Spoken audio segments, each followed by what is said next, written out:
ನಾವು ಯಾವ ಕಾರಣಕ್ಕೂ ಬಿಡಲ್ಲ, ಖಂಡಿತ ಅಲ್ಲಿ ಮಾಡೇ ಮಾಡಬೇಕು ಅಂತ ನಾವು ಸರ್ಕಾರಕ್ಕೆ ಕಾನೂನು ರೀತಿ ಹೋರಾಟ ಮಾಡೋಕ್ಕೆ ನಾವು ಸಿದ್ಧವಾಗಿದ್ದೀವಿ ಅಂತ ಹೇಳೋಕ್ಕೆ ಮೊದಲನೇದಾಗಿ ಇಷ್ಟಪಡ್ತೀವಿ. ಮೊದಲನೇದಾಗಿ ನಾನು ಈ ವಿಷಯ ಮೊನ್ನೆ ರವಿ ಶ್ರೀವಾಸ ನಾನು ಫೋನ್ ಮಾಡಿ, ಅಣ್ಣ ಈ ರೀತಿ ಸಮಾಧಿ ನೆಲ ಸಮ ಮಾಡ್ಬಿಟ್ಟವ್ರೆ ಅಂತ ಹೇಳಿದಾಗ ನಂಗೆ ಆಘಾತ ಆಯಿತು. ಭಾನುವಾರ ಮನೆಯಲ್ಲಿದ್ದವನು ಮಲಗಿದ್ದವನು ಇಮ್ಮಿಡ್ಲಿ ಓಡೋದು. ಅಲ್ಲಿ ನೋಡಿದಾಗ ಭೂಮಿ ನೆಲ ಸಮ ಮಾಡಿಬಿಟ್ಟಿದ್ರು. ನೋಡಿದೆ, ತುಂಬ ಅಭಿಮಾನಿಗಳು ಆಲ್ರೆಡಿ ಆಕ್ರೋಶದಲ್ಲಿದ್ದರು. ಇದನ್ನು ಯಾರು ಈ ರೀತಿ ಮಾತಾಡಬೇಡಿ, ಇದರಿಂದ ಏನಾಗಿದೆ ಏನಕ್ಕಾಗಿದೆ ಅಂತ ನಾನು ಒಂದಿನೂ ಕೇಳಿರಲಿಲ್ಲ. ಅಭಿಮಾನಿಗಳು ಮಾಡ್ತಾಯಿದ್ರು. ಒಂದು ನಮ್ಮ ವಿಷ್ಣು ಸೇನಾ ರಾಜೀವ್ ಗೌಡ್ರು ಒಂದು ಓಡಾಡ್ತಿದ್ರು, ವೀರಕಪುತ್ರ ಶ್ರೀನಿವಾಸ್ ಅವರು ಓಡಾಡ್ತಿದ್ರು, ಎಲ್ಲ ಒಂದಷ್ಟು ಜನ ಓಡಾಡ್ತಿದ್ರು. ಸರಿ, ಏನೋ ಮಾಡ್ತಾರೆ, ಯಾರು ಮಾಡಿದ್ರು ವಿಷ್ಣು ಸಮಾಧಿ ಬಗ್ಗೆ ತಾನೇ, ಮಾತು ಇನ್ಯಾರು ಇಲ್ವಲ್ಲ, ಎಲ್ಲ ನಮ್ಮ ಅಭಿಮಾನಿಗಳು, ಯಾರಿಗೂ ಬೇಡ, ಯಾರು ಮಾಡ್ತಾರೆ ಮಾಡಲಿ, ಅವ್ರ ಜೊತೆಲಿ ಇರೋಣ, ಅವ್ರು ಕರೆದಾಗ ನಮ್ಮ ಅನಿವಾರ್ಯತೆ ಕರೀತಾ ಅಂತ ನಾವು ಅಂದ್ಕೊಂಡಿದ್ದೆ. ಇದು ಈ ಮಟ್ಟಕ್ಕಾಗಿದೆ ಅಂತ ನನಗೆ ಗೊತ್ತಾದ ಮೇಲೆ ನನಗೆ ನಿಜವಾಗ್ಲೂ ಆಘಾತ ಆಯಿತು. ಕೂಡಲೇ ನಾನು ಜಾಗಕ್ಕೆ ಹೋಗ್ಬಿಟ್ಟಾದ್ಮೇಲೆ ನನ್ನ ಮಗ ಮೊದಲನೇದಾಗಿ ಅಂತ, ನೀನು ಯಾವುದು ಮಾಧ್ಯಮಕ್ಕೆ ಮತ್ತು ಯಾವುದಕ್ಕೆ ನ್ಯೂಸ್ ಕೊಡಬೇಕಾದ್ರೆ ಮೊದಲನೇದಾಗಿ ತಿಳ್ಕೊ, ಅಲ್ಲಿ ಏನಾಗಿದೆ, ಕಾನೂನಲ್ಲಿ ಏನಾಗಿದೆ, ಕೋರ್ಟಲ್ಲಿ ಅಪ್ಲಿಕೇಶನ್ ಏನಾಗಿದೆ ತಿಳ್ಕೊ ಮಾತಾಡಿ. ಬರೀ ಮಾಧ್ಯಮದ ಮುಖಾಂತರ ಮಾತಾಡಿದ್ರೆ ಅದು ಬರೀ ಸಾರ್ವಜನಿಕರಿಗೆ ಗೊತ್ತಾಗುತ್ತೆ. ಕಾನೂನು ಏನೇನಾಗಿದೆ ಏನಕ್ಕಾಗಿದೆ ತಿಳ್ಕೊಂಡು ಮಾತಾಡೋದು ತುಂಬ ಒಳ್ಳೆಯದು ಅಂತ ಹೇಳ್ತಾ ಅಷ್ಟೇ. ಕೂಡಲೇ ನಾನು ರಾಜುಗೌಡ್ರಿಗೆ ಫೋನ್ ಮಾಡಿದೆ. ರಾಜುಗೌಡ್ರಿಗೆ ಫೋನ್ ಮಾಡಿ, ದಯವಿಟ್ಟು ಎಲ್ಲಿದ್ಯಪ್ಪ ಅಂದೆ. ಅವನು ಎತ್ತಿಲ್ಲ, ತಿರ್ಗಾ ಬಂದ. ಏನು ಅಂದೆ, ಬೆಳಿಗ್ಗೆ ಕರ್ಸ್ಕೊಂಡು ಎಲ್ಲ ವಿವರಣೆ ತೊಗೊಂಡೆ. ಅದಕ್ಕೆ ಸಂಬಂಧಪಟ್ಟಂಥ ವಕೀಲರು ಇಟ್ಟಿದ್ದೀನಿ ಇಂದ, ವಕೀಲರಿಗೆ ನಾನೇ ಹೋಗಿ ಭೇಟಿ ಆಗ್ತೀನಿ ಅಂತಾಗ ನಮ್ಮ ವಕೀಲರಾದ ಅರುಣ್ ಕುಮಾರ್ ಅವ್ರ ಮನೆಗೆ ನಾನು ಹೋದೆ, ಭೇಟಿಯಾದೆ. ಕಂಪ್ಲೀಟ್ ಎಕ್ಸ್ಪ್ಲೇನ್ ಮಾಡಿದ್ರು. ತದನಂತರ ನಾನು ಮುಂದಕ್ಕೆ ಏನು ಮಾಡಬೇಕು, ಯಾವ ರೀತಿ ಮಾಡಬೇಕು ಅಂತ ಯೋಚನೆ ಮಾಡ್ತಾ ಕೂತಿದ್ದೀನಿ, ಯೋಚನೆ ಮಾಡ್ತೀನಿ, ಮುಂದುವರಿತೀನಿ, ಬಿಡಲ್ಲ.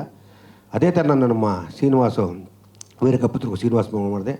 ಅದಕ್ಕೆ ಸಂಬಂಧಪಟ್ಟ ದಾಖಲೆಗಳಿದ್ದರೆ ಕೊಡಿಂದೆ, ದಾಖಲೆ ಕಳಿಸ್ಕೊಡಿಂದೆ. ಅವರು ಪಾಪ ಶುಕ್ರವಾರ ಏನೋ ನಮ್ಮ ಪ್ರೆಸ್ ಮೀಟ್ ಯಾವುದೋ ಇತ್ತು ಅಂತೇಳ್ಬಿಟ್ಟು, ಯಾವುದೋ 4 ತಿಳಿಯರ ಪುಸ್ತಕ ಬಿಡುಗಡೆ ಆಗಸ್ಟ್ 15ನೇ ತಾರೀಕು ತಂದು ಕೊಡ್ತೀನಿ ಅಂದರು. ಅವರು ನಿನ್ನೆ ಮಾಡಿದ್ರು, ನನಗೆ ಮೊನ್ನೆ ಕಳಿಸ್ತಿದ್ರು, ಕಳಿಸಿಲ್ಲ. ಪಾಪ ಅವರು ಪತ್ರಿಕೆಗೋಷ್ಠಿ ನಿನ್ನೆ ಮಾಡಿದ್ದಾರೆ, ಸಂತೋಷ. ಈಗ ಇದಕ್ಕೆ ಸಂಬಂಧಪಟ್ಟಂಥ ಮೊದಲನೇದಾಗಿ ನಾನು ನಮ್ಮ ಲಾಯರ್ ವಕೀಲರನ್ನ ಅರುಣ್ ಕುಮಾರ್ ಅವ್ರನ್ನ ಈ ಕೇಸ್ ಸಂಬಂಧಪಟ್ಟಂತೆ ನಡೆದ ಅರುಣ್ ಕುಮಾರ್ ದಯವಿಟ್ಟು ವೇದಿಕೆ ಮೇಲೆ ಬೇಕು ಅಂತ ನಾನು ಕೇಳ್ಕೊತೀನಿ. ಅಭಿಮಾನ್ ಸ್ಟುಡಿಯೋದಲ್ಲಿ ಅಂತ್ಯ ಸಂಸ್ಕಾರ ಮಾಡ್ತಾರೆ. ಸುಮಾರು 5-6 ವರ್ಷ ಆದ್ರೂ ಅಲ್ಲಿ ಸ್ಮಾರಕ ಆಗೋದಿಲ್ಲ. ಅಂತಿಮವಾಗಿ 2016ಕ್ಕೆ 3/6/2016ಕ್ಕೆ ಸಿದ್ದರಾಮಯ್ಯನವರು ಮೈಸೂರಿನಲ್ಲಿ ಜಾಗ ಕೊಡ್ತಾರೆ. ತದನಂತರ ನಾವು ಅಭಿಮಾನ್ ಸ್ಟುಡಿಯೋ ಮಾಲೀಕ ಕಾರ್ತಿಕ್ ಗಣೇಶ್ ಅವ್ರ ಹತ್ರ ಮಾತಾಡಿದೆ, ನೀವು ಸ್ಮಾರಕ ಅಂತೂ ನಿರ್ಮಾಣ ಮಾಡೋಕ್ಕೆ ಕೊಟ್ಟಿಲ್ಲ, ಆ ಜಾಗಕ್ಕೆ ಏನಾರು ಮಾಡಿಕೊಡಿ ಅಂತ. ಅವರು ನಾವು ದಾನವಾಗಿ ಕೊಡ್ತೀವಿ, ನಮ್ಮ ಮೇಲೆ ಹಾಕಿರೋ ಕೇಸನ್ನ ವಾಪಸ್ ತಗೊಳ್ಳಿ ಅಂತ ಹೇಳ್ತಾರೆ. ಇದರ ಬಗ್ಗೆ ನಾವು ಒಂದು 5-6 ತಿಂಗಳು ಸಭೆಗಳಾಗತ್ತೆ, ಮಾತುಕತೆ ಆಗುತ್ತೆ. ಕೊನೆಗೆ ಡಿಸೆಂಬರ್ 5, 2017ರಂದು ಜಿಲ್ಲಾಧಿಕಾರಿಗಳು ಮೀಟಿಂಗ್ ಕರೀತಾರೆ. ಆ ಸಭೆಯಲ್ಲಿ ಕೆ ಮಂಜು ಅವರು, ನಮ್ಮ ವಿಷ್ಣುಜಿ ಅವರ ದತ್ತುಪುತ್ರ ಶ್ರೀಧರ್ ಮೂರ್ತಿ ಅವರು, ಇನ್ನೂ ಹಲವು ಅಭಿಮಾನಿಗಳು, ಸಂಘಟನಾ ಪದಾಧಿಕಾರಿಗಳು ಭಾಗವಹಿಸಿರ್ತಾರೆ. ಅದಾದಮೇಲೆ ಡಿಸೆಂಬರ್ 15ಕ್ಕೆ ಜಿಲ್ಲಾಧಿಕಾರಿಗಳು ಅಭಿಮಾನ್ ಸ್ಟುಡಿಯೋಗೆ ಭೇಟಿ ಕೊಡ್ತಾರೆ. ತಹಸೀಲ್ದಾರ್ ಮಂಜಪ್ಪ, ಜಿಲ್ಲಾಧಿಕಾರಿ ವಿ ಶಂಕರರು, ಮಂಜಣ್ಣ, ಎಲ್ಲ ಪದಾಧಿಕಾರಿಗಳು ಇರ್ತಾರೆ. ಏನು ಅವರು ಜಿಲ್ಲಾಧಿಕಾರಿಗಳೇ ಅಲ್ಲಿ ನಿಲ್ಲಿಸ್ಕೊಂಡು 100ಕ್ಕೆ 150 ಅಡಿಗೆ 50 ಅಡಿ ಇದು ಮಾಡಿ ಜಾಗ ಗೊತ್ತು ಮಾಡಿ ಎಲ್ಲನೂ ಮಾಡ್ತಾರೆ. ಅದ್ರ ಬಗ್ಗೆ ಸರ್ಕಾರನು ದಾಖಲಾತಿಗಳನ್ನ ಬಿಡುಗಡೆ ಮಾಡುತ್ತೆ. ಈ ಸಂದರ್ಭದಲ್ಲಿ ನಮ್ಮ ಜಿಲ್ಲಾಧಿಕಾರಿಗಳಿಗೆ ಒಂದು ಕರೆ ಬರುತ್ತೆ, ನಮ್ಮ ಮೈಸೂರಲ್ಲಿ ಜಾಗ ಕೊಟ್ಟಿದ್ರಿ, ಅಲ್ಲೂ ಸ್ಮಾರಕ ಜಾಗ ನಿರ್ಮಾಣ ಆಗಿಲ್ಲ, ಇಲ್ಲೂ ಮಾಡೋಕ್ಕಾಗಿಲ್ಲ, ನೀವು ಇದನ್ನು ಮಾಡಿಕೊಡ್ಬೇಡಿ, ಇದನ್ನು ತಡೆ ಹಿಡಿಯಿರಿ ಅಂತಾರೆ. ಆವಾಗ DC ವಿ ಶಂಕರರು, ನೋಡಪ್ಪ ಅವ್ರು ಬರ್ಕೊಟ್ಟಿದ್ದಾರೆ, ರೆಕಾರ್ಡ್ ಆಗಿದೆ, ನಿಮ್ಗೆ ಸರ್ವೆ ಮಾಡಿ ಬಿಡುಗಡೆ ಮಾಡಿದ್ವಿ, ನಿಮ್ಮ ಜಾಗ ಎಲ್ಲೂ ಹೋಗೋದಿಲ್ಲ, ಆ ಸ್ಮಾರಕ ನಿರ್ಮಾಣ ಆಗಲಿ, ಆಮೇಲೆ ನಿಮಗೆ ಇಲ್ಲೇನು ನೀವು ಯಾವುದೇ ಜಿಲ್ಲಾಧಿಕಾರಿ ಬಂದರೆ ನಿಮಗೆ ಅದು ಜಾಗ ಸಿಗತ್ತೆ ಅಂತ ಒಂದು ಭರವಸೆ ಕೊಟ್ಟರು. ನಾನು ಅದ್ರ ಬಗ್ಗೆ ಅಲ್ಲಿಗೆ ಅದು ಹಂಗೆ ನಡ್ಕೊಂಬಂತು. 17ರಿಂದ 10 ಗುಂಟೆ ಜಾಗದಲ್ಲೇ ನಾವು ಮಾಡ್ಕೊಂಬರ್ತಾ ಇದ್ವಿ. 2022 72 ಜನ್ಮದಿನೋತ್ಸವಕ್ಕೆ ಅಭಿಮಾನ್ ಸ್ಟುಡಿಯೋ ಮಾಲೀಕರೇ ಅವ್ರ ರಿಲೇಟೆಡಲ್ಲಿ ನಮಗೆ ಒಂದು ಅನುಮತಿ ಪತ್ರ ಕೊಡ್ತಾರೆ ಆ ಕಾರ್ಯಕ್ರಮಕ್ಕೆ. ತಿರ್ಗಾ 13ನೇ ಪುಣ್ಯಸ್ಮರಣೆ ಕೊಡೋದಿಲ್ಲ. ನಾವು ಅಂತಿಮವಾಗಿ DC ವಿ ಅವಾಗ ದಯಾನಂದ್ ಇರ್ತಾರೆ, ಅವ್ರ ತಾವು ಹೇಳ್ಕೊತೀವಿ, ಹಿಂಗೆ ಅವ್ರ ಕಾರ್ಯಕ್ರಮ ಕೊಡ್ತಾರೆ ಅಂತ. ಅವರು ಕಂಪಲ್ಸರಿ 2022ರಿಂದ ಈ 2024 15ನೇ ಪುಣ್ಯಸ್ಮರಣೆವರೆಗೂ ನಮ್ಮ ಕಾರ್ಯಕ್ರಮಕ್ಕೆ ಅನುಮತಿ ಕೊಟ್ಟಿದ್ದಾರೆ. ಈ 15ನೇ ಪುಣ್ಯಸ್ಮರಣೆ ಕಾರ್ಯಕ್ರಮ ಅನುಮತಿ ಆಲೆ 2 ತಿಂಗಳಿಂದನೇ ಕೊಟ್ಟಿದೆ, 2.5 ತಿಂಗಳಿಂದನೇ. ಅವರು ಎಲ್ಲ ತಹಸೀಲ್ದಾರರು ಎ ಡಿ ಸಿವರೆಗೂ ಹೋಗಿತ್ತು. ಇನ್ನೇನು ನಮಗೆ ಕೈಗೆ ಲೆಟ್ರು ಬರಬೇಕು, ಈ ದುರ್ಘಟನೆ ನಡೀತು. ಇಷ್ಟು ನಡೆದು ಬಂದ ದಾರಿ. ಇವಾಗ ಏನು ನಾವು 452/4/2015 ಏನು 2015 ಪ್ರಕರಣ ಏನು ಅವ್ರು ಅಭಿವೃದ್ಧಿಪಡಿಸಿಲ್ಲ ಅಂತ ಶಂಕರ್ ಹಾಕೊಂಡಿದ್ರು. ಅದರಲ್ಲೂ ಡಾಕ್ಟರ್ ವಿಷ್ಣು ಸೇನಾ ಸಮಿತಿಯವರು ಭಾಗವಹಿಸಿದರು. ನಾವು ಕೊನೆ ಹಂತದಲ್ಲಿ 10 ಕುಂಟೆ ದಾಖಲೆಗಳಿಕೊಂಡು ನಾವು ಭಾಗವಹಿಸಿದ್ವಿ. ಅಂತಿಮವಾಗಿ ಆ ಕೋರ್ಟ್ ಏನು ಹೇಳ್ತು, ಮೈಸೂರಿನಲ್ಲಿ ಸ್ಮಾರಕ ಆಗಿದೆ, ಇಲ್ಲಿ ನಾವು ಅವರಿಗೆ ಜಾಗ ವಾಪಸ್ ಕೊಡ್ತಾ ಇದ್ದೀವಿ, ನೀವು 10 ಕುಂಟೆ ಏನಿದ್ರು ಪ್ರಾಧಿಕಾರ ಸರ್ಕಾರದ ಜೊತೆ ಸಮಸ್ಯೆ ಬಗೆಹರಿಸ್ಕೊಳ್ಳಿ ಅಂತ ಹೇಳ್ತಾರೆ ಹೈಕೋರ್ಟು. ತಿರ್ಗಾ ನಾವು PIL ಹಾಕ್ತೀವಿ. ನಾವು ಯಾರ ವಿರುದ್ಧನೂ ಹಾಕಲ್ಲ, ಸ್ಟುಡಿಯೋ ಮಾಲೀಕರ ವಿರುದ್ಧನೂ ಹಾಕಲ್ಲ, ಸರ್ಕಾರ ವಿರುದ್ಧನೂ ಹಾಕಲ್ಲ.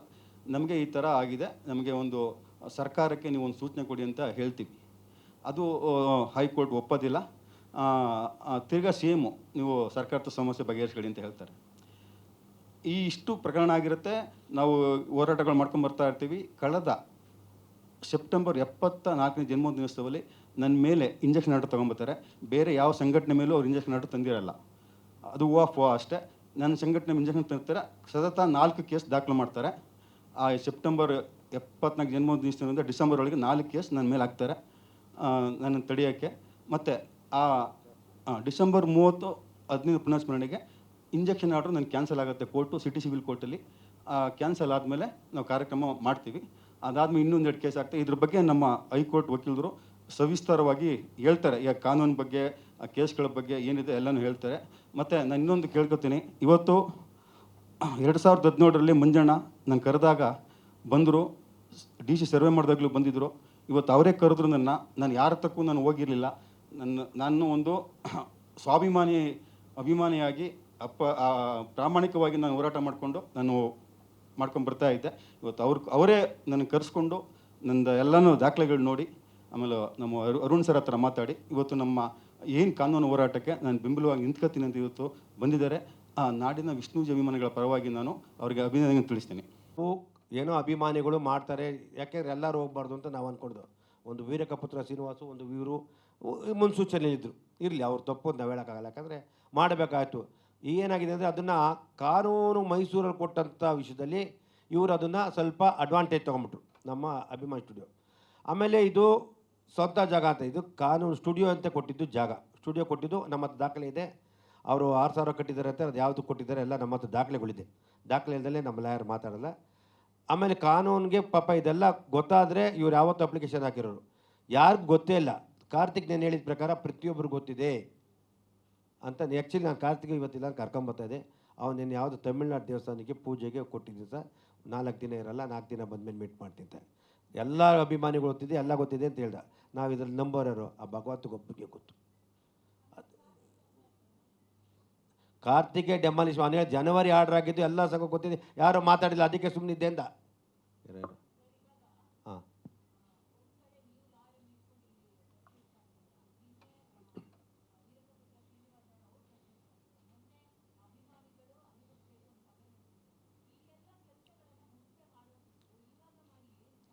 ಇದು ಏನಾಗಿದೆ ಅಂದರೆ ಅಮ್ಮ, ನೀವು ಕೇಳೋಕ್ಕಷ್ಟೇ. ನಮ್ಮ ಮನೇಲಿ ಮಾಡಿದಾಗ ಅನಿರುದ್ಧವರು ಇದ್ರ ನೇತೃತ್ವ ತಗೋಬೇಕಾಗ್ತದೆ. ಅನಿರುದ್ಧವ್ರಿಗೆ ಲಾಸ್ಟ್ ಟೈಮು ಭಾರತಿ ಮೇಡಮ್ಗೆ ಸುಮಾರು ವರ್ಷಗಳ ಅಲ್ದು ಅವ್ರು ನಿಮಗೆಲ್ಲ ಗೊತ್ತಿದೆ, ಬೇಡ ಅಂತ ಹೊಟ್ಟೋದ್ಮೇಲೆ ಅವ್ರ ಮೇಲೆ ಒಂದಷ್ಟು ಜನ ಹೇಳಿದ್ರು ಇದು ಬೇಡ, ನಮಗೆ ಸಂಬಂಧ ಇಲ್ಲ ಅಂತ ಹೇಳೋರೆ ಅಂತ. ಯಾಕೆಂದರೆ ಆ ವಿಷಯದಲ್ಲಿ ಮನೆಯವ್ರ ಸಮ್ಮತಿ ಬೇಕು ಅಂತ ಕಾನೂನು ಕೇಳುತ್ತೆ. ಅಭಿಮಾನಿ ಮನೆಯವ್ರ ಸಮ್ಮತಿ ಬೇಕು ಅಂದಾಗ ಮನೆಯವ್ರು ಅಲ್ಲಿದ್ದಾಗ ಅದ್ರ ಬಗ್ಗೆ ಹೆಚ್ಚಿಗೆ ಗಮನ ಕೊಟ್ಟಿಲ್ಲ ಅಂತ. ಅದಕ್ಕೆ ಮನೇಲಿ ಮೀಟಿಂಗ್ ಕರೆದು ನಾವು ನಿಮ್ಮ ಜೊತೇಲಿದ್ದೀವಿ ಅಂತ ಅನಿರುದ್ಧ ಘೋಷಣೆ ಮಾಡಿದ್ದಾರೆ. ಯಾವುದೇ ಅಭಿಮಾನಿ ನಾನು ನಿಮ್ಮ ಜೊತೇಲಿದ್ದೀನಿ ಅಂತ. ವೀರಕಪುತ್ರ ಶ್ರೀನಿವಾಸನೇ ಪತ್ರಿಕೆ ಕರೆದು ಪಾಪ ಸುದೀಪ್ ಅರ್ಧಕರೆ ಖುಷಿ ಆಯಿತು, ಮಾಡಲಿ, ನಾವೆಲ್ಲ ಇರ್ತೀವಿ. ಈ ಸ್ಥಳ ಯಾಕೆ ಕೇಳ್ತಾ ಇದ್ವಿ ಅಂದರೆ ಅಂತ್ಯಕ್ರಿಯೆ ಆದ ಜಾಗಕ್ಕೋಸ್ಕರ ನಾವು ಕೇಳ್ತಾ ಇದ್ವಿ. ಅದಕ್ಕೆ ಕಾನೂನು ಅವಕಾಶ ಇದೆ, ಕೊಡ್ಬೋದು. ಸರ್ಕಾರದ ಸ್ಟುಡಿಯೋ ಆದ್ದರಿಂದ ಕೊಡೋಕ್ಕೆ ಅವಕಾಶ ಇದೆ. ಇಲ್ಲಾಂದ್ರೆ ಬಾಲಣ್ಣವ್ರ ಮಕ್ಕಳು ಅವ್ರ ಸ್ವಂತ ಆಸ್ತಿ ಅದು ಆಗಿದ್ರು, ದಯವಿಟ್ಟು ಕೊಡಿ. ಅದಕ್ಕೇನು ಬೇಕು ಸಂಬಂಧ ಕಾನೂನು ಚೌಕಟ್ಟು ದುಡ್ಡು ಕಟ್ಟೋಕೆ ನಾವು ರೆಡಿ ಇದ್ದೀವಿ. ನಾವೇನು ಇಲ್ಲ ಅಂತ ಹೇಳ್ತಾ ಇಲ್ಲ, ನಾವು ನಿಮ್ಮನ್ನು ದೌರ್ಜನ್ಯ ಮಾಡಿ ಕೇಳ್ತಾ ಇಲ್ಲ. ಅಲ್ಲಿ ಜಾಗ ಅವತ್ತು ಅಂತ್ಯಕ್ರಿಯೆ ಮಾಡೋಕ್ಕೆ ಕೊಟ್ಟಿಲ್ಲ, ನಾವು ನಿಮ್ಮ ಬತ್ತಿರಲಿಲ್ಲ ಸರ್ಕಾರ. ಆಮೇಲೆ ನನಗೆ ಈ 2014 ಪಾಪ ಇವ್ರು ಬಂದಿರು, ನಮ್ಮ ಗಣೇಶ್ ಅವರು, ಸರ್ ಹಿಂಗೆ ಒಂದು ಸ್ವಲ್ಪ ಅಮೌಂಟ್ ಬೇಕು, ಅದ್ರ ಬಗ್ಗೆ ಸರ್ಕಾರ ಕೊಡ್ತೀನಿ 2 ಕೋಟಿ ಕೊಡ್ತೀನಿ ಅಂತ ಹೇಳಿದೆ, ದಯವಿಟ್ಟು ನಂಗೆ ಒಂಚೂರು ಒಂದಷ್ಟು ಸಾಲ ಕೊಡಿ ಅಂದರು. ನಾನು ಹೇಳಿದೆ ಬರ್ಕೊಟ್ಬಿಡು, ನಾನು ಇವತ್ತೇ ನಾನು ಕೊಡ್ತೀನಿ, ಸರ್ಕಾರ ಬಂದು ಕೊಟ್ಟಾಗ ನಾನು ಇಸ್ಕೊತೀನಿ, ಕೊಡ್ತೀನಿ, ಸುಮ್ಮನೆ ಇರ್ತೀನಿ ಅಂತ ಹೇಳಿದೆ. ಅವ್ರಿಗೆ ಕೋರ್ಟಲ್ಲಿದೆ, ಹೆಂಗೆ ಬರಲಿ ಸರ್ ಅಂದರು. ಕೋರ್ಟಲ್ಲಿದ್ದಾಗ ನಾನು ಕಾಸು ಕೊಡೋಕ್ಕೆ ತಪ್ಪ ನಾನು ಕೊಡೋಲ್ಲ. ಇಲ್ಲ, ನಾವು ಅವತ್ತು ಬರ್ಕೊಟ್ಟಿದ್ರೆ ಅವತ್ತೇ ಕಾಸು ಕೊಡ್ತಾಯಿದ್ದು. ಆಮೇಲೆ ಇದು ಅವ್ರ ಅಕ್ಕ ಗೀತಾ ಬಾಲಿಯವರು ಇದ್ದಾರಲ್ಲ, ಅವರು ಸುಮ್ಮನೆ ಸ್ವಲ್ಪ ಅವ್ರು ಇವಾಗೆಲ್ಲ ಯಾವ ರೀತಿ ಮಾತಾಡ್ತಾರೆ, ಒಂಥರ ನಾನು ಹೋರಾಟ ಸಪೋರ್ಟ್ ಮಾಡ್ತೀನಿ. ಅವತ್ತಿನ ಕೇಸ್ ಹಾಕಿ ಅಡ್ಡಗಾಲಕ್ಕೆ ಕಾರಣ ಅವರೇ. ಸುಮಾರು ಫಸ್ಟು 2004 10 ಎಕರೆ ಮಾರಿದಾಗ ಅದು 35 ಲಕ್ಷ ಪರ್ ಎಕರೆ ಥರ 3,50,00,000 ಮಾರಿದ್ದಾರೆ 10 ಎಕರೆನ. ಪ್ರಭಾವಿ ನಾಯಕರ ಜೊತೆ ಮಾರಿ ವ್ಯಾಪಾರ ಆಗಿದೆ. ವ್ಯಾಪಾರ ಆದ ನಂತರ ಗೀತಾ ಬಾಲಿಯವ್ರಿಗೆ ಹೋಗಿ ಗಲಾಟೆ ಮಾಡಿ ದುಡ್ಡು ತೊಗೊಂಡಿದ್ದಾರೆ. ಇವ್ರು ಇಲ್ಲ ಅಂತಾರೆ, ದುಡ್ಡು ತೊಗೊಂಡಿದ್ದಾರೆ. ಇವ್ರಿಗೆ ಹಣ ಬೇಕಷ್ಟೇ. ಅವ್ರಿಗೆ ಯಾರು ಇದಕ್ಕೂ ಅದಕ್ಕೆ ಅವತ್ತು ದುಡ್ಡು ಕೊಟ್ಟು ಅಂಬರೀಷ್ ಅವ್ರ ಮನೆ ಬಂದಾಗ ಅಂಬರೀಷ್ ಅವ್ರು ಕೋಪ ಬಂದು ಬೈದು ಕಳಿಸ್ಬಿಟ್ರು. ಇವನು ಒಂದು ಸತಿ ಇಲ್ಲಿ ಮುಂದೆ ಬಂದು ತೊಗೋತೀನಿ ಅಂತೇಳಿ ಹಿಂದೆಗಡೆ ಹೋಗಿ ಲಾಯರ್ ಕಳಿಸೋದು. ಇದು ದ್ರೋಹ. ಯಾರು ನಂಬನ? ಇಲ್ಲಾಂದ್ರೆ ಅವತ್ತೇ ಆಗಿರೋದಿದ್ದು. ಆ ನೊಂದು ಯಾವಾಗ ಗೀತಾ ಬಾಲಿಯವ್ರು ಈ ರೀತಿ ನಮಗೆ ಈ ಮನೇಲಿ ಅಂಬರೀಷಣ್ಣ ಮನೆ ಮುಂದೆ ಒಂದು ಸತಿ ಮಾಡ್ಕೊಡ್ತಿದ್ರು. ಅಂಬರೀಷ್ ಅವ್ರು ನೋಡೋಕೆ ಅವತ್ತೇ ನಾವು ಸಿಕ್ಕಾಪಟ್ಟೆ ಬಿದ್ದಾಬಿಟ್ರು. ನಮ್ಮ ನೋವು ತಡೆದ ಅಂಬರೀಷ್ ಅವ್ರು ಬಾಯಿಗೆ ಬಂದು ಬೈದು ಕಳಿಸೋರು. ನಿನ್ನ ಮನುಷ್ಯ ನಿನ್ಗೆ ಬರೀ ಆಸೆನಾ? ಇಲ್ಲ, ನಾನು ಕೋರ್ಟ್ಗೆ ಹೋಗಿ ತೆಗಿತೀನಿ, ನೆಕ್ಸ್ಟ್ ವೀಕ್ ತೆಗಿತೀನಿ ಅಂದ್ಬಿಟ್ಟು ಹೋಗಿ ತೆಗಿಲಿಲ್ಲ. ಈ ರೀತಿ ಮೋಸ ಮಾಡಿದ್ರು. ಆಮೇಲೆ ಸರ್ಕಾರ ಕೊಟ್ಟು ಜಾಗ ಕೊಡೋದ್ರಲ್ಲಿ ತಪ್ಪೇನೆ. ನಾವೇನು ಪಾಪ 4 ಎಕರೆ ಕೊಡಿ ಕೇಳಲಿಲ್ಲ, 2 ಎಕರೆ ಕೇಳಿಲ್ಲ, ಅರ್ಧ ಎಕರೆ ಕೇಳಿಲ್ಲ, ಕೇವಲ 10 ಕುಂಟೆ ಮುಂದೆಗಡೆ ಹೋಗಿ ಜಾಗಕ್ಕೆ ಹೋಗಿ ಪೂಜೆ ಮಾಡಿಕೊಂಡು ಗರ್ಭ ಹುಡುಗಿ ಪೂಜೆ ಮಾಡಿಕೊಂಡು ಆ ಪರಮಾತ್ಮನ ಆಶೀರ್ವಾದ ತಗೊಂಡು ಕೇಳಿದೆ. ಇಷ್ಟು ಏನೂ ಕೇಳಿಲ್ಲ. ಇದು ಮಾಡಿಕೊಡ್ಬೋದು.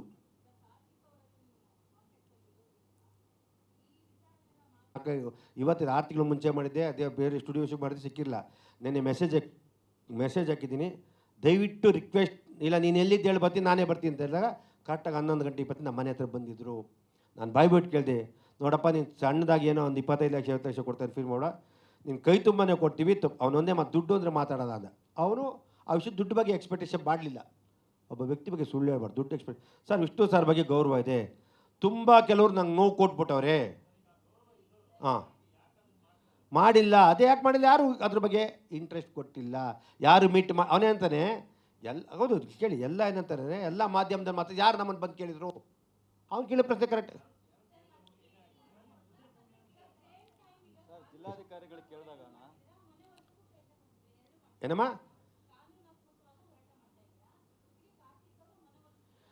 ಕಾನೂನಾತ್ಮಕವಾಗಿ ಓಡಾಟ ಮಾಡ್ತೀವಿ. ಸ್ಟುಡಿಯೋ ಅವರು ನಾವು ಫಸ್ಟು ಕಾರ್ತಿಕ್ ಮನವಿ ಕೇಳ್ತೀವಿ, ರಿಕ್ವೆಸ್ಟು, ಕಾರ್ತಿಕ್ ರಿಕ್ವೆಸ್ಟು, ಕಾನೂನಿಗೆ ಹೋಗಲ್ಲ ಏನೆಲ್ಲ. ಈ ಕಾರ್ತಿಕಿನ 3 ದಿನ 4 ದಿನ ಬಂದು ಏನಾರು ಹೇಳಿದ್ರೆ ಕಾನೂನಿಂದ ನಾವೆಲ್ಲ ಹೋಗಿ ಅಪ್ಲಿಕೇಶನ್ ಹಾಕ್ಬಿಟ್ಟು ಅದನ್ನು ಎಲ್ಲ ಒಂದಾಗಿದ್ದೀವಿ ಅಂತ ಒಂದು ಜಾಯಿಂಟ್ ಅಪ್ಲಿಕೇಶನ್ ಹಾಕ್ಬಿಟ್ಟು ನಾವು ತೊಗೊಳಕ್ಕೆ ರೆಡಿ ಇರ್ತೀವಿ.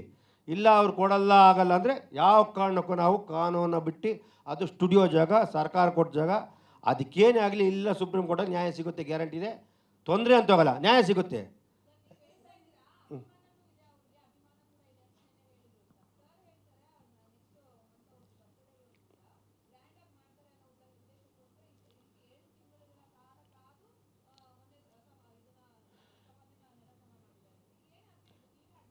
ಇದು ಯಾರೋ ಕೈವಾಡ ಇದೆ. ನಾನು ನಿನ್ನೆ ಕಾರ್ತಿಕ್ ಸತತ 6 ತಿಂಗಳು ಮಾಡಿ ಮೊನ್ನೆ ಯಾವಾಗ ಸಮಾಧಿ ಮಟ್ಟ ಅವತ್ತಿಂದ ಸೀರಿಯಸ್ ಹುಡುಗಿದ್ದಕ್ಕೆ ನಿನ್ನೆ ಸಿಕ್ಕಿದ. ನಾನು ಇದ್ರ ಬಗ್ಗೆ ಸೀರಿಯಸ್ ತೊಗೊಂಡಿದ್ದೆ ಮೊನ್ನೆನೇ.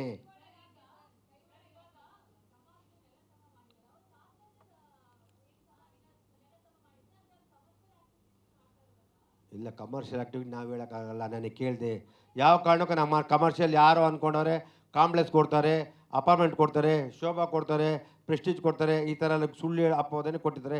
ಯಾವ ಕಾರಣಕ್ಕೂ ನಾನು ಅದು ಮಾರಲ್ಲ. ಆಮೇಲೆ ಇದಕ್ಕೆ ಮಾರೋಕ್ಕೂ ಆಗಲ್ಲ. ಈಗ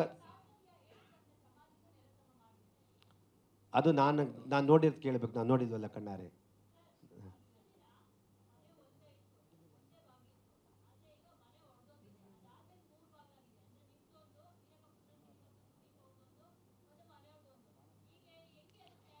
ಅಮ್ಮ ನಾನು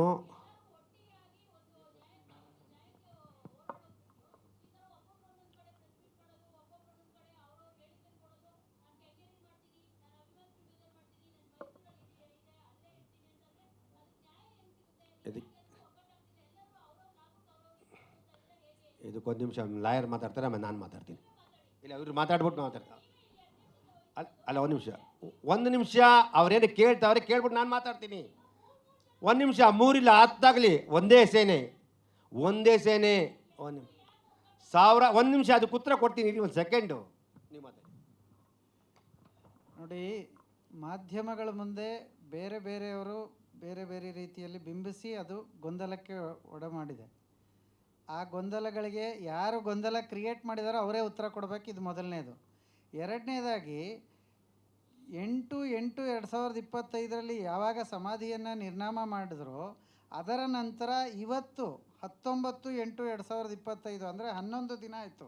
11 ದಿವಸದಲ್ಲಿ ಯಾವ ಕೇಸಿನಲ್ಲಿ ಆಧಾರದ ಮೇಲೆ ಅಲ್ಲಿ ನೆಲಸಮ ಮಾಡಿದ್ರು ಅಂತ ಯಾರೂ ಇದುವರೆಗೂ ಪತ್ತೆ ಮಾಡಿಲ್ಲ. ಹೈಕೋರ್ಟ್ ವೆಬ್ಸೈಟ್ಗಳಲ್ಲಿ ನೀವು ಅದನ್ನು ಕೇಸ್ ನಂಬರ್ ಹಾಕಿದ್ರೆ ನಿಮಗೆ ಎಲ್ಲ ಮಾಹಿತಿ ಸಿಗುತ್ತೆ. ಇವತ್ತಿನವರೆಗೂ ಯಾರೂ ಕೂಡ ಆ ಕೇಸನ್ನು ಸರ್ಚ್ ಮಾಡೋದಾಗಲಿ, ಆ ಕೇಸ್ನ ಸರ್ಟಿಫೈಡ್ ಕಾಪಿ ತೆಗೆಸೋದಾಗಲಿ ಯಾರೂ ಮಾಡಿಲ್ಲ. ಇದನ್ನು ನಮ್ಮ ಸಂಘಟನೆಯಿಂದ ನಾವು ಮಾಡಿದ್ದೀವಿ. ಅಷ್ಟೇ ಅಲ್ಲದೆ ನಾವು ಪುನರ್ ಪರಿಶೀಲನಾ ಅರ್ಜಿಯನ್ನು ಕೂಡ ದಿನ ದಿವಸ ದಾಖಲು ಮಾಡಿದ್ದೀವಿ. ಈ ಪ್ರೆಸ್ ಮೀಟ್ ನಾವು ಮೊನ್ನೆನೇ ಮಾಡ್ಬೋದಾಗಿತ್ತು. ಯಾಕೆ ತಡ ಆಯಿತು ಅಂದರೆ ಕೋರ್ಟ್ಗೆ ಅಪ್ರೋಚ್ ಮಾಡಿಕೊಂಡೇ ಇಲ್ಲಿಗೆ ಬರೋದು ಅನ್ನೋದು ನಮ್ಮ ಮನಸ್ಸಲ್ಲಿತ್ತು. ಅಲ್ಲ, ಒಂದು ನಿಮಿಷ, ಅದಕ್ಕೆ ಬಂದೆ. ಈಗ ನೀವು ಕೇಳ್ತಾ ಇರೋದೇನು, 3 ಜನ ಬೇರೆ ಬೇರೆ ರೀತಿ ಹೇಳ್ತಾ ಇದ್ದಾರೆ. ಇದು ಕಾನೂನು ರೀತಿಯಲ್ಲಿ ಯಾವ ರೀತಿ ಅಂತ. ಕಾನೂನು ಹೋರಾಟ ಮಾಡ್ತಾ ಇರೋದು ನಾವು ಸಂಘಟನೆಯವರು ಮಾಡ್ತಾ ಇದ್ದೀವಿ. ಇವತ್ತಿಗೂ ನಾನು ನಿಮ್ಮೆಲ್ಲರ ಮುಖಾಂತರ ಮನವಿ ಮಾಡ್ಕೊಳ್ಳೋದೇನೆಂದರೆ, ಯಾರೂ ಕೂಡ ನಮಗೆ ಯಾರೂ ಹೊರತಾಗಿಲ್ಲ ಅಥವಾ ಯಾರನ್ನು ಬಿಟ್ಟು ನಾವು ಮಾಡ್ತಾ ಇಲ್ಲ. ಯಾರನ್ನು ಕೂಡ ಎಲ್ಲರನ್ನೂ ಕೂಡ ನಾವು ಪ್ರೀತಿಯಿಂದನೇ ಕರಿತಾ ಇದ್ದೀವಿ, ಬಂದು ಕಾನೂನು ಹೋರಾಟದಲ್ಲಿ ಪಾಲ್ಗೊಳ್ಳಿ. ಏನಾಗುತ್ತೆ, ಇವತ್ತು ಎಲ್ರಿಗೂ ಗೊತ್ತಿದೆ, ಯೂಟ್ಯೂಬರ್ಸ್ ಇರ್ಬೋದು ಅಥವಾ ಸೋಷಿಯಲ್ ಮೀಡಿಯಾ ಎಲ್ಲರೂ ಮಾತಾಡ್ತಾರೆ. ಆದರೆ ನಾನು ಅದನ್ನೇ ಹೇಳಿದ್ನಲ್ಲ, ಯಾರೂ ಕೂಡ ಯಾವ ಕಾರಣಕ್ಕೆ ಇದಾಯಿತು, ದುರ್ಘಟನೆ ನಡಿಬಾರ್ದಾಗಿತ್ತು, ಎಲ್ಲರ ಮನಸ್ಸಲ್ಲೂ ಇದೆ ಅದು. ಅದು ಯಾಕೆ ನಡೀತು, ಯಾವ ಹಿನ್ನೆಲೆಯಲ್ಲಿ ಆಯಿತು, ಯಾರೂ ಅದನ್ನು ಪತ್ತೆ ಮಾಡಿಲ್ಲ. ಸೊ ಇವತ್ತು ನಿಮ್ಮೆಲ್ಲರ ಮುಖಾಂತರ ನಾವು ಮನವಿ ಮಾಡ್ಕೊಳ್ಳೋದೇನೆಂದರೆ, ಈ ಕಾನೂನು ಹೋರಾಟ ನಾವು ತೊಗೊಂಡಿದ್ದೀವಿ. ಅವ್ರ ಹಿನ್ನೆಲೆಯಲ್ಲಿ ಕಾರ್ತಿಕ್ ಜೊತೆ ಮಾತಾಡೋದು ಅದೆಲ್ಲ ಬ್ಯಾಕ್ ಸ್ಟೇಜ್ ಅದು. ನಿಮ್ಮ ಇದರಲ್ಲೇ ಹೇಳಬೇಕು, ಲ್ಯಾಂಗ್ವೇಜಲ್ಲಿ ಅಂದರೆ ಬ್ಯಾಕ್ ಸ್ಟೇಜಲ್ಲಿ ಏನು ಬೇಕಾದ್ರೂ ಮಾಡ್ಕೊಳ್ಳಿ. ಆದರೆ ಕಾನೂನು ಹೋರಾಟ ಮುಂದುವರಿಯುತ್ತೆ. ಆ ಕಾನೂನು ಹೋರಾಟಕ್ಕೆ ಎಲ್ಲ ಅಭಿಮಾನಿಗಳು ಸಾಥ್ ಕೊಡಬೇಕು, ಎಲ್ಲರೂ ಸಹಕರಿಸಬೇಕು ಅಂಥೇಳಿ ತಮ್ಮೆಲ್ಲರ ಮುಖಾಂತರ ನಾನು ಮತ್ತೊಮ್ಮೆ ಕೇಳ್ಕೊಳ್ತೀನಿ. ಉಳಿದಿದ್ದು ಅವ್ರು ಹೇಳ್ತಾರೆ. ಅಭಿಮಾನಿ ಇಷ್ಟು ಸರ್ಗೆ ಮನೆಯವನು, ಆ ಮನೆಯವರು ಅವರಿಗೆ ಇಲ್ಲಿ ನೊಂದು ಬೆಂದು ಬೇಡ ಅಂದ್ಬಿಟ್ಟು ಮೈಸೂರಿಗೆ ಹೋಗ್ಬಿಟ್ರು. ಅದು ಹೊರತುಪಡಿಸಾಯ್ತು. ಇಲ್ಲಿ ಶ್ರೀನಿವಾಸು ಮತ್ತು ರಾಜುಗೌಡರು ಓಡಾಡ್ತಿದ್ರು, ಇಬ್ಬರು ಓಡಾಡ್ತಿದ್ರು. ಇಬ್ಬರು ಏನು ಮಾಡ್ತಾರೆ, ಅವರಿಬ್ಬರು ಬುದ್ಧಿವಂತರು. ನಮ್ಮ ಶ್ರೀನಿವಾಸವರು ಸಾಹಿತಿಗಳು, ಬುದ್ಧಿಜೀವಿ, ತಿಳುವಳಿಕೆರೋನು ಓಡಾಡಿರ್ತಾರೆ ಅಂತ ನಾನು ಅಂದ್ಕೊಂಡೆ. ಶ್ರೀನಿವಾಸರು ನಮ್ಮ ಪ್ರಖ್ಯಾತ ನಮ್ಮ ಸುದೀಪ್ ಅವ್ರ ಜೊತೆ ಇದ್ದಾರೆ. ಅವ್ರ ಪಾಪ ಸುದೀಪ್ ಅವರು ಮುನ್ಸೂಚನೆ, ಸುದೀಪ್ ಅವ್ರನ್ನ ಎಲ್ಲ ಕಡೆ ಪಾಪ ಕರೆಯೋಕ್ಕಾಗಲ್ಲ. ಅವ್ರು ಏನು ಬೇಕು ಮಾಡಿಕೊಟ್ಟಿದ್ದಾಗ ಅವ್ರ ದೊಡ್ಡ ಗುಣ, ನಿಜವಾಗ್ಲೂ ಖುಷಿ ಆಗ್ತದೆ. ಇವತ್ತು ಅವ್ರು ಅರ್ಧ ಎಕರೆ ಜಾಗ ತೊಗೊಂಡ್ರೆ ಖುಷಿ ಆಯ್ತದೆ, ಕಟ್ತಾರೆ. ಅವ್ರ ಬರ್ತ್ಡೇಯಿಂದ ಪೂಜೆ ಮಾಡಿ ಇಷ್ಟು ಸರ್, ಅದು ಬೇರೆ. ಅದಕ್ಕೆ ನಮಗೆ ಹೃದಯಪೂರ್ವಕ ನಾವು ಅವ್ರನ್ನ ಖುಷಿಯಿಂದ ನಾವು ಯಾವಾಗ ಅವರು ಇದು ಮಾಡ್ತೀವಿ. ರಾಜುಗೌಡ್ರಿಗೆ ಅಂತ ಕರೆದೆ ಅಂದರೆ, ನನ್ನನ್ನು 2-3 DC ಹತ್ರ ಕರ್ಕೊಂಡು ಮೀಟಿಂಗ್ ಮಾಡಿದಾಗ ಏನು ಮಾಡಿದೆ, ಏನು ಕಿಸ್ತಿದ್ಯಪ್ಪ ನೀನು ಅಂತ ಕೇಳಿದೆ. ನನಗೆ ನೋವಾಯಿತು. ಸಮಾಧಿ ಮಟ್ಟ, ಈ ನೆಲ ಮಟ್ಟ ಮಾಡೋಕೆ ನಿಮ್ಗೆ ಏನಾಯ್ತು ಅಂತ ಅವಾಗ ಹೇಳಿದೆ. ಆವಾಗಲೇ ಗೊತ್ತಾಗಿದ್ದು ಯಾರೂ ಸಿಕ್ಕಿಲ್ಲ ನಮಗೆ. ಆಮೇಲೆ ನಾವು ಅದ್ರ ಬಗ್ಗೆ ಗೊತ್ತಿರಲಿಲ್ಲ. ನೀವು ನಂಬ್ತೀರ ಬಿಡ್ತೀರ. ಇವತ್ತು ಗಂಟ ನಾವು ವರ್ಷಕ್ಕೊಂದ್ಸತಿ ಹೋಗಿ ನಮಸ್ಕಾರ ಬರ್ತೀವಿ. ಇವತ್ತು ನಾನು ಮೈಸೂರಿಗೆ ಹೋಗಿಲ್ಲ. ಅಚ್ಚ ಅಭಿಮಾನಿ, ನಿರ್ಮಾಪಕ, 16 ವರ್ಷ ಆಯ್ತು. ಇವತ್ತು ನಾನು ವರ್ಷಕ್ಕೊಂದ್ಸತಿ ಹೋಗ್ಬಿಟ್ಟು ನಮಸ್ಕಾರ ಹಾಕೊಂಬತ್ತೀನಿ. ನಾನು ನನ್ನ ಮಗ ಇವತ್ತು ಮೈಸೂರಿನ ಕಾಲಿಟ್ಟಿಲ್ಲ, ನನ್ನ ಮನಸ್ಸೊಪ್ಪಿಲ್ಲ. ಅಲ್ಲ, ಕಿಟಕಿ 3 ಬಾಗಿಲಾಗಿಲ್ಲ, ಎಲ್ಲ ಒಂದೇ. ಇಲ್ಲಿ ಯಾರು ಯುಗೋ ಇಲ್ಲ. ಇವತ್ತು ನಾನು ಕೇಳ್ಕೊತೀನಿ, ನಮ್ಮ ಸುದೀಪ ನೇತೃತ್ವದಲ್ಲಿ ಇರಲಿ, ಅವರೇ ಈ ವಿಷಯದಲ್ಲಿ ಬೇಕಾದ್ರೆ ಮುಂದೆ ದಯವಿಟ್ಟಿರಲಿ. ನಾವೆಲ್ಲ ಹಿಂದೆ ಇರ್ತೀವಿ. ನಾನು ಅನ್ನೋದಿಲ್ಲ. ನಾವು ವಿಷ್ಣು ಸೇನಾಗೆ, ವಿಷ್ಣು ಸೇನಾ ಒಂದೇ ಮುಖ್ಯ, ಯಾರೂ ಇಲ್ಲ.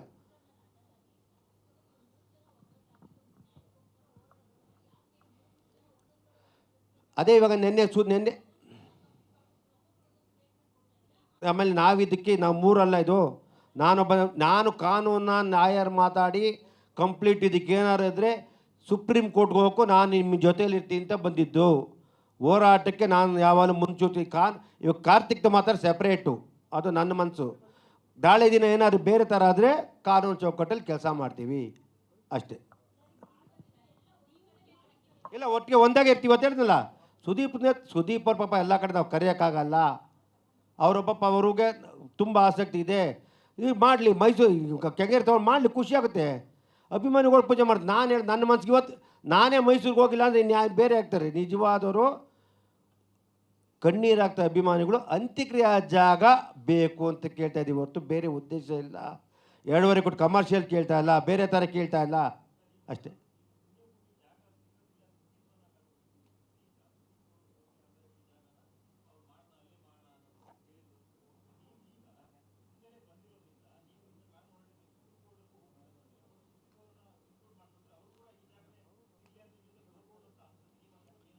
ಸುತ್ತದೆ ಪಾಪ ಒಬ್ಬರು ಕಲಾವಿದ್ರವ್ರನ್ನ ನಾವು ಬಿಸಿ ಕೇಳೋಕ್ಕಾಗಲ್ಲ.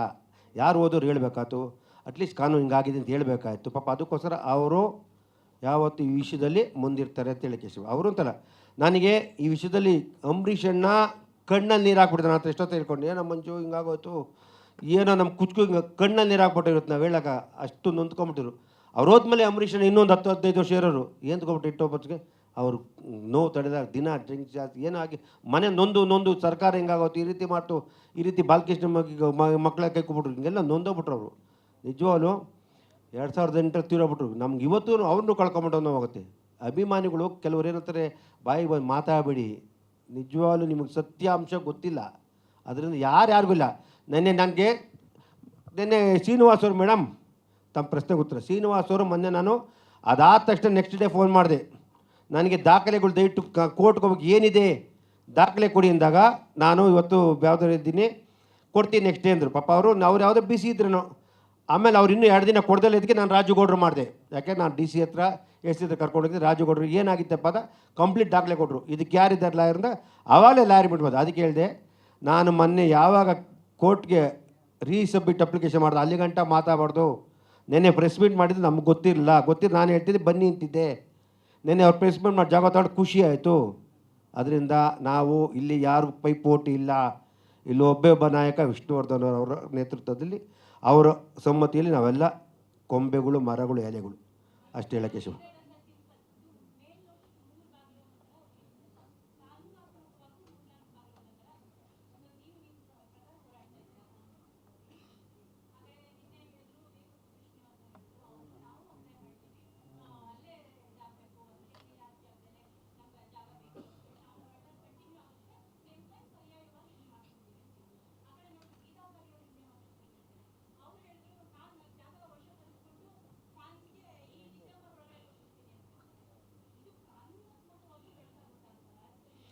ಏನಾಗುತ್ತೆ,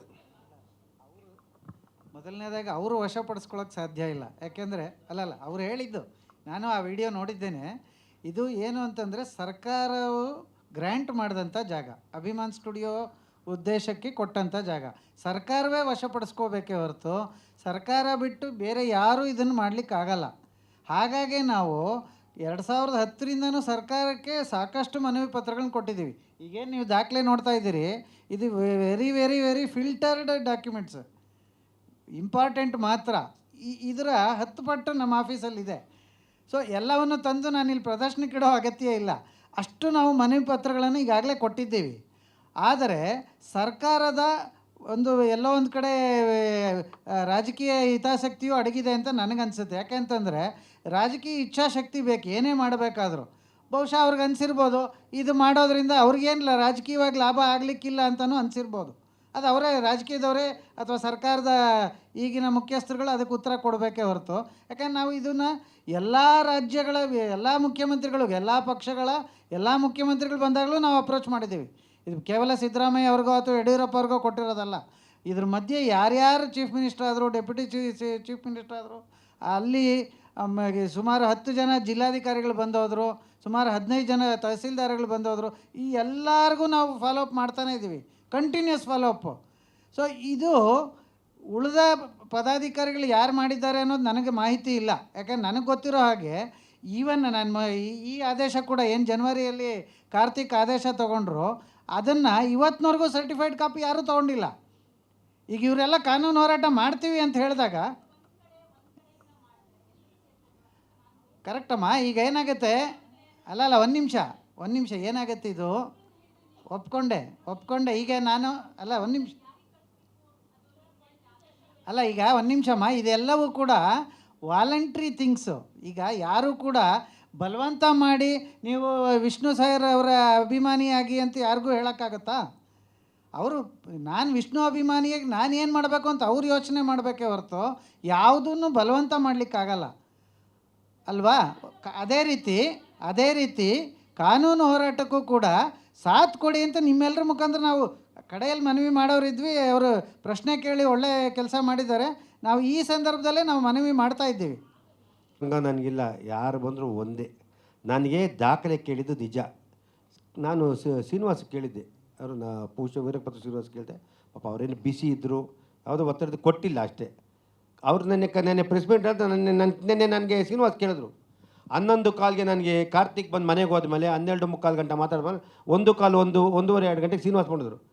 ಸರ್ ಸ್ಟುಡಿಯೋ ಬಗ್ಗೆ ಈ ಡಾಕ್ಯುಮೆಂಟ್ಸ್ ಕಳಿಸ್ತಿಲ್ಲ ಶ್ರೀನಿವಾಸ್ ಅಂದೆ. ಸರ್ ಕೊಡ್ತೀನಿ ಸರ್, ಇವತ್ತು ನಾಳೆ ಕಳಿಸ್ತೀನಿ ಸರಿ. ಸರ್ ಏನು ನೀವು ಮಾತಾಡಿದ್ರು? ಹೌದು ಕಾರ್ತಿಕ್ ಹತ್ರ ಮಾತಾಡಿದೆ. ಹೌದಾ ಸರ್? ಹೌದು ಕಾರ್ತಿಕ್ ಹತ್ರ ಮಾತಾಡಿದೆ. ಎಷ್ಟೊತ್ತು ಬಂದರು ಸರ್? ಹಿಂಗೆ ಬಂದರು, ಫೋನಲ್ಲಿ 20 ನಿಮಿಷ ಮಾತಾಡಿದೆ ಅಂದೆ. ಆಮೇಲೆ ಹೇಳಿದೆ ಫೋನ್ ಇಲ್ಲ, ಮನೆಗೆ ಬಂದಿದ್ದರು. 1:45 ಅವರು ಮಾತಾಡೋದು. ನಾವು ಹೇಳಿದೆ ಕಾರ್ತಿಕ್, ಹೇಳಿದೆ ನೀನು ಈ ಥರ ಮಾಡಿದ್ದಿಲ್ಲ ಜನವರಿ, ಯಾಕಪ್ಪ ನೀನು ಯಾರಿಗೂ ನೋಟಿಸ್ ಕೊಟ್ಟಿಲ್ಲ, ಯಾರು ಪಟ್ಟಿ ಮಾಡಿದೆ? ಪ್ರತಿಯೊಬ್ಬರಿಗೂ ಗೊತ್ತು. ಅವನು ಹೇಳ್ದ ಎಲ್ಲರಿಗೂ ಗೊತ್ತು ಅಂದ. ನಾನು ಯಾರು ನಮ್ಮ ಇವ್ರನ್ನ ಗೊತ್ತಿಲ್ಲ ಅಂತಾರೆ ಅವ್ರು, ಇರೋ ಒಂದು ವಿಷಯ ಅವರು ಗೊತ್ತಿಲ್ಲ ಅಂತಾರೆ. ಆಮೇಲೆ ಅವ್ನು ಸುಳ್ಳು ಹೇಳಿದನೋ ನಿಜ ಹೇಳಿದ್ ನಾವು ಭಗವಂತಗೊಬ್ಬ ಗೊತ್ತು ಅಂದರೆ ತಪ್ಪಿಸ್ಕೊಳಕ್ಕೆ ಅವ್ರು ಹೇಳಿರ್ಬೋದು. ಅದು ನಾವೀಗ ಬೇಡ. ಕಾನೂನಲ್ಲಿ ನ್ಯಾಯ ಸಿಗುತ್ತೆ. ನಿಧಾನ ಈಗ ಇಷ್ಟು ದಿನ 16 ವರ್ಷ ಕಾಯ್ತಾರೆ. ಯಾವ ಕಾರಣಕ್ಕೂ ಜಾಗ ಬಿಡೋ ಪ್ರಮೇಯ ಇಲ್ಲ. ನಾನು ಇವತ್ತು ಕಾರ್ತಿಕ್ ಮನವಿ ಮಾಡಿದ್ದೀನಿ, ರಿಕ್ವೆಸ್ಟ್ ಮಾಡಿದ್ದೀನಿ. ಅವನ ಪಾಪ ಒಳ್ಳೆ ಮಾತು ಹೇಳಿದ್, ನಂಗೆ ದುಡ್ಡು ಆದರೆ ಮಾತಾಡಲ್ಲ ಅಂದ. ಬೇಡಪ್ಪ, ನಾನು ಖುಷಿಯಿಂದ ₹1 ಕೊಡ್ತೀನೋ, ಕೋಟಿ ಕೊಡ್ತೀನೋ, 1 ಕೋಟಿ ಕೊಟ್ಟು ನನ್ನ ಹೃದಯಪೂರ್ವಕ ಕೊಡ್ತೀನಿ. ಕೊಡ್ತೀನಿ. ನನ್ನ ಹಿಂದೆ ತುಂಬ ಜನ ಇದ್ದಾರೆ. ಮಾತಾಡಿ ಮಂಜೂರೇ ಮುಂದಿರಿ. ಯಾಕೆ ಮುಂದೋದಾಗ ಅಂದರೆ ಎಲ್ಲ ಹಿಂಗೆಲ್ಲ ಇರ್ತಾರೆ. ನಾನು ಅದಕ್ಕೆ ಹೋಗಲ್ಲ. ಈ ನೋವು ಡೆಮಾಲಿಷ್ ಆದಾಗ ನಂಗೆ ತುಂಬ ನೋವು. ಅದರಿಂದ ನಾನು ಕಾನೂನು ಹೋರಾಡ್ತಾರೆ ಮುಂದಿರ್ತೀನಿ. ಕಾರ್ತಿಕದ್ದು ಮಾತಾಡ್ತೀನಿ, ಸರ್ಕಾರಕ್ಕೂ ಮನವಿ ಮಾಡ್ತೀನಿ. ನಿಜವಾದ ಸರ್ಕಾರ ಸ್ಪಂದಿಸಿದೆ, ಎಲ್ಲರೂ ಮಾಡಿದರೆ ಇದೊಂದು 10 ಗುಂಟೆ ಜಾಗಕ್ಕೂ ದಯವಿಟ್ಟು ಮಾಡಿಸ್ಕೊಡ್ಲಿ ಅಂತ ನಾನು ಹೇಳ್ತಾ. ಯಾಕೆಂದರೆ ಸರ್ಕಾರ ಒಂದು ಕಡೆ ಕೊಟ್ಟಮೇಲೆ ಇನ್ನೊಂದು ಕಡೆ ಕೊಡಬಾರ್ದು ಅಂತ ಏನೋ ಅಂತ ಕೆಲವರು ಹೇಳ್ತಾರೆ. ಬೇಡ, ನೀವು ಫ್ರೀ ಕೊಡೋದು ಬೇಡ, ಅದಕ್ಕೆ ನಾವು ಚಾರ್ಜ್ ತೊಗೊಳ್ಳಿ ಫ್ರೀ. ಯಾಕೆಂದರೆ ಫ್ರೀ ಕೇಳಿ ನಾವು ತಪ್ಪಾಗ್ಬಿಡ್ತೀವಿ. ಅದರಿಂದ ನಮ್ಮ ಸಂಘ ಸಂಸ್ಥೆಗಳು ಬೇರೆಯವರಷ್ಟೇ, ದಯವಿಟ್ಟು ಅನಿರುದ್ಧ ಬಗ್ಗೆ ಆಗಲಿ, ಈ ಸಂಘ ಆಗಲಿ, ಆ ಸಂಘ ಎಲ್ಲ ಒಂದೇ, ಒಬ್ಬರೇ ಕಾನೂನು ಮಾಡಬೇಕು. ಪ್ರತಿಯೊಬ್ಬರು 10 ಜನಕ್ಕೆ 1,000 ಜನ ಸೇರಿದ್ರೆ ಒಳ್ಳೆಯದಾಗುತ್ತೆ, ರಿಸಲ್ಟ್ ಬರ್ತದೆ. ಇವಾಗ ಏನು ಸುದೀಪ್ ಅವ್ರ ನೇತೃತ್ವದ ಅದೇ ಒಂದು ನೇತೃತ್ವದಲ್ಲಿ ನಾನು ಒಂದು ಸತಿ ಮಾತಾಡ್ಬಿಟ್ಟು ಅವ್ರಿಗೆ ಡಿಸ್ಪ್ಲೇ ಮಾಡ್ತೀನಿ. ಅವ್ರ ಜೊತೆಲಿ ನಮ್ಮ ಲಾಯರು, ಅವರು ಲಾಯರ್ ಇಟ್ಟಿರು ಕೇಳ್ತೀನಿ. ನಮ್ಮ ಮನೆ ಕೇಳ್ತೀನಿ, ನಿಮ್ಮ ಲಾಯರು ಕೊಡಿ, ಮೀಟ್ ಮಾಡ್ತೀನಿ. ಅವ್ರು ನಂಗೆ ಸ್ವಲ್ಪ ಬಿಸಿ ಇದ್ದರೆ ಶ್ರೀನಿವಾಸ್ ಕೊಟ್ಟಿಲ್ಲ. ಆದರೆ ನಾನು ಅವರಷ್ಟು ವಿದ್ಯಾವಂತ ಅಲ್ಲ, ಬುದ್ಧಿವಂತ ಅಲ್ಲ, ನಾನು ದಡ್ಡ ಉಂಬ. ನನಗೆ ನಾಲೆಡ್ಜ್ ಕಡಿಮೆ, ನಾನು ಓದಿಲ್ಲದೆ ಇರೋ ಆಮೇಲೆ ನಾನೇನೋ ತಪ್ಪಿಗೆ ಸಿಗಾಕೊಂಬಿಡ್ತಾರೆ. ನಮ್ಮ ಶ್ರೀನಿವಾಸವರು ಕ್ಲಾಸ್, ಸ್ವಲ್ಪ ಸಾಹಿತಿಗಳು, ಬುದ್ಧಿವಂತರು. ಮಂಜಣ್ಣವ್ರು ಹಂಗೆ ಹೇಳಿದ್ರು, ಶಾಲೆಯಲ್ಲಿ ಹೇಳ್ತಾರೆ. ನಾನು ಡೈರೆಕ್ಟಾಗಿ ಹೇಳ್ತೀನಿ, ಹಿಂದೆ ಮುಂದೆ ಮಾತಾಡೋ ವ್ಯಕ್ತಿ ಇಲ್ಲ, ಇನ್ನೊಂದನ್ನು ಎಕ್ಸ್ಪೆಕ್ಟೇಷನ್ ಮಾಡೋ ವ್ಯಕ್ತಿ ಇಲ್ಲ. ಕೆ ಮಂಜು ಒಂದೇ, ವಿಷ್ಣು ಅಭಿಮಾನಿ. ನಾಟ್ ಪ್ರೊಡ್ಯೂಸರ್ ಬೇರೆ, ವಿಷ್ಣು ಅಭಿಮಾನಿ. ನನಗೆ ಒಂದೇ ಒಂದು ಆಸೆ, ಇದು ಆ ಸ್ಮಾರಕ ಆದಮೇಲೆ ಅಲ್ಲಿ ಒಂದು ಕಮಿಟಿ ಮಾಡಿ ಅಲ್ಲಿ ವರ್ಷಕ್ಕೊಂದು ಸತಿ ಒಂದು ಅವಾರ್ಡ್ ಫಂಕ್ಷನ್ ಮಾಡೋಕ್ಕೊಂದು ನನ್ನ ಆಸೆ. ಒಂದು 50 ಲಕ್ಷ ಖರ್ಚಾಗುತ್ತೆ ವರ್ಷಕ್ಕೆ. ಅದು ನಮ್ಮ ಕೈಯಿಂದ ಹಾಕೊಂಡು ಮಾಡ್ಕೊಳ್ಳೋದು ಒಂದು ನನ್ನ ಮೈಂಡಲ್ಲಿದೆ. ಆಗ ಗಂಟ ಬೇಡ ಅಂತೈತಿ, ಅದನ್ನು ಮಾಡ್ತೀವಿ. ಕೂಡಲೇ ಇದನ್ನು ಯಾವ ಕಾರಣಕ್ಕೂ ಬಿಡ್ದಂಗೆ ಮಾಡ್ತೀವಿ. ಮನೆಯವರಾಗಲಿ, ವಿಷ್ಣು ಸೇನ ಆಗಲಿ, ಶ್ರೀನಿವಾಸ ಎಲ್ಲ ಒಂದೇ. ದಯವಿಟ್ಟು ಯಾರಲ್ಲಿ ಭೇದ ಭಾವ ಬೇಡ ಅಂತ ಹೇಳ್ತೀವಿ. ಇವತ್ತು ಮನವಿ ಮಾಡ್ತೀವಿ. ಪ್ರತಿಯೊಬ್ಬ ಅಭಿಮಾನಿಗಳು ತಾಳ್ಮೆಯಿಂದ ಇದ್ದು ಇದನ್ನು ಸಹಕರಿಸಿ. ನಿಮ್ಮೆಲ್ಲರ ಪ್ರೀತಿ ಹೊಸ ವರ್ಷದಿಂದ ನಂದು ಯಾವುದಾದ್ರೂ ಫೋಟೋ ಒಂದು ಮೀಡಿಯಲ್ಲಿ ನೋಡಿದ್ದೀರಾ ನೀವು? ಯಾರೂ ನೋಡಿಲ್ಲ. ನನ್ನನ್ನು ಕುತ್ಕೊಂಡಿರೋದಾಗಲಿ, ಪ್ರೆಸ್ ಮೀಟ್ ಮಾಡೋದಾಗಲಿ ಒಂದು ಇದರಲ್ಲಿ ನೋಡಿಲ್ಲ. ಮಂಜು ಸಾರ್ ಅವರು ಇವತ್ತು ಬಂದರು, ಇವತ್ತು ಆವೇಶದಿಂದ ಎಲ್ಲರೂ ಮಾತಾಡ್ತಾ ಇದ್ದಾರೆ. ಅದಕ್ಕೆ ಖರ್ಚು ಮಾಡ್ತಾ ಇರೋದು ಯಾರು ಅಂತ ಗೊತ್ತಾ ನಿಮಗೆ? ಹೋರಾಟ ಮಾಡ್ತಾ ಇರೋದು. ಇವತ್ತು ಪತ್ರಗಳು ಒಂದೊಂದು ಪೇಪರ್ ನಮ್ಮ ಹತ್ರ ದಾಖಲಾತಿ ಇದೆ. ಅಭಿಮಾನಿಗಳು ಇವಾಗ ಬನ್ನಿರಿ, ಕೇಳ್ರಿ ನಮ್ಮನ್ನು, ನೋವೇನಾಗ್ತಾ ಇದೆ ಅಂತ. ಯಾರಿಗೂ ಗೊತ್ತಿಲ್ಲ. ರಾಜೇಗೌಡರು ಅವತ್ತು ಇದು ಮಾಡಿದ್ರು, ಅವತ್ತು ಸ್ಟೇಷನ್ಗೆ ಹೇಳ್ಕೊಂಡು ಲಾಕ್ ಮಾಡಿದ್ದಾರೆ.